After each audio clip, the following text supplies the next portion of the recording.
If you look at your life and see a graveyard of half-finished projects, a guitar collecting dust, a half-built website, baking tools you used twice, and a sudden obsession with learning jujitsu, you probably carry a very specific kind of shame. Society has a label ready for you. They say you're scattered. They say you lack focus.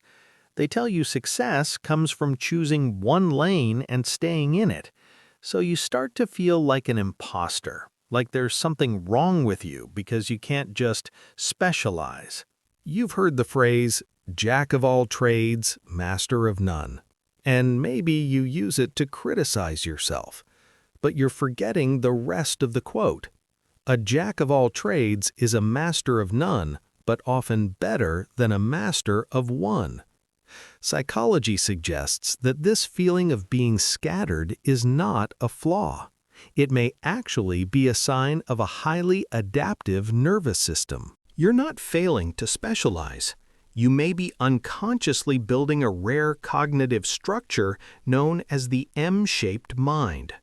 While the world tells you to focus, your brain is preparing you for a future where extreme specialization can become a liability.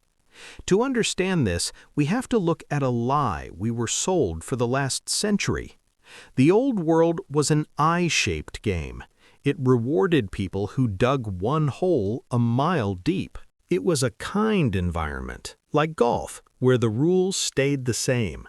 Practice one skill long enough, and you win.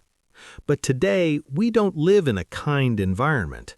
We live in a wicked environment, where the rules change constantly. In a wicked world, specialists can be fragile. If their industry shifts, they can become obsolete overnight. Your brain knows this.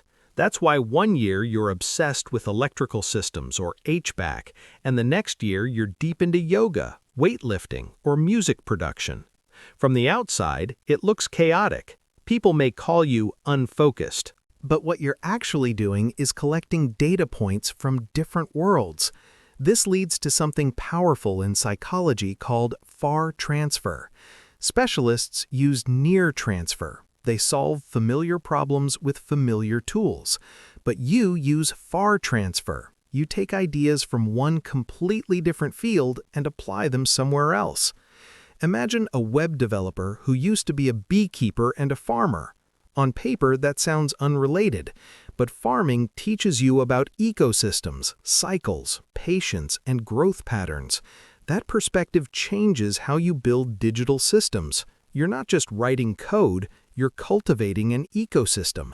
That's innovation. That's synthesis. You feel like an imposter because you're not the absolute best at one thing. But your real value isn't in depth alone, it's in connection. Still, understanding this doesn't remove the burnout. You look around and see people your age becoming senior managers or lead engineers, and you feel like you're still at the starting line.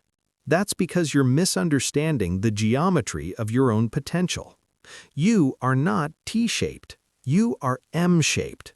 An M-shaped person has multiple pillars of depth connected by curiosity.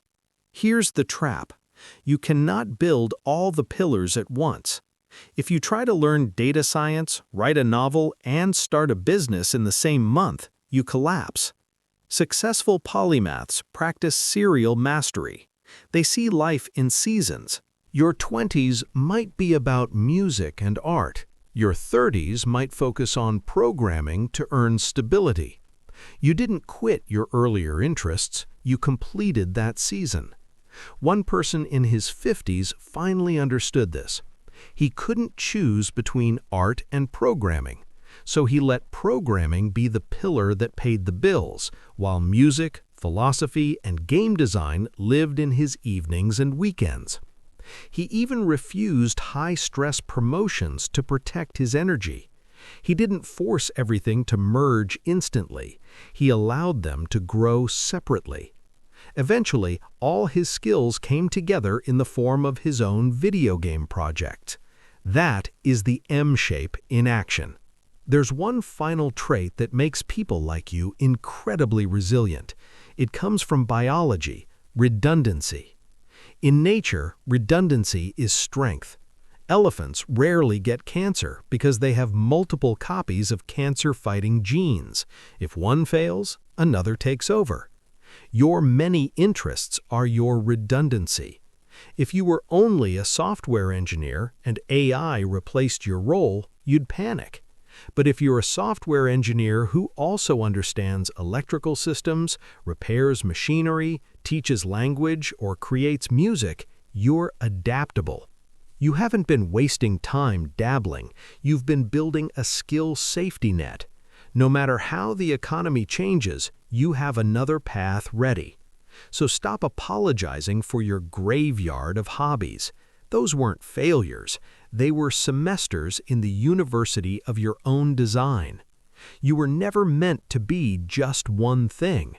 You were built to be a bridge between worlds, someone who connects ideas others don't even see. Embrace your M-shaped future.